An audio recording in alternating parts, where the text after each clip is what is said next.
Welcome back to our daily news update, bringing you the latest headlines from around the world. Now let's begin. Actor claims he delayed getting COVID-19 vaccine because science began to sound like a religion. The actor claimed the popularity of a recent play he was in was a pushback against how the state and corporate control of our lives has become so much stronger. Acclaimed English actor Mark Rylance declared during an interview that the increasingly dogmatic nature of politics amid the COVID-19 pandemic made him more skeptical toward getting the vaccine. The Sunday Times released an interview with the actor on Saturday, where he expressed his skepticism and unorthodox views on a variety of topics, including dogmatic support of established medical science. The Sunday Times special correspondent Josh Glancy interviewed the actor and noted that an upcoming play he co-wrote and stars in will be Dr. Semmelweis, which portrays the life of a brilliant 19th-century Hungarian doctor who is driven mad by the Viennese medical establishment's refusal to listen to him.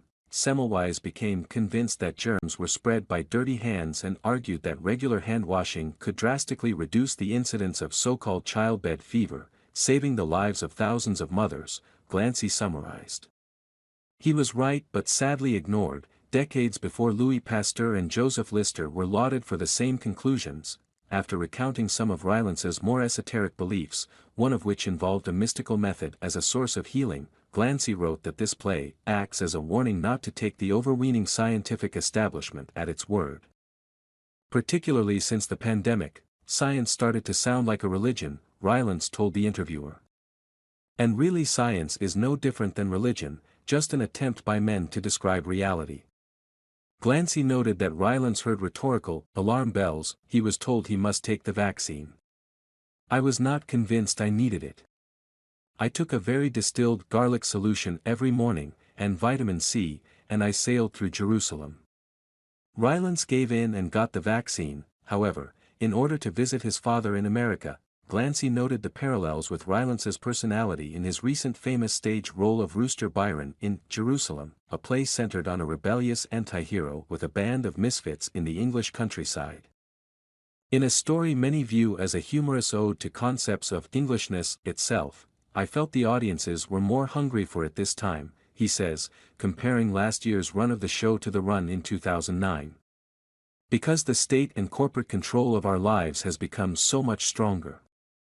People were desperate for a new place where there was irreverence and a little danger. There was a deeper grief in the audience about what kind of nation we have become. Glancy noted that Rylance has other anti-establishment opinions as well, such as laying much of the blame for the war in Ukraine on NATO for moving in on the Russians, and says we've never taken Russia's wartime sacrifices seriously enough.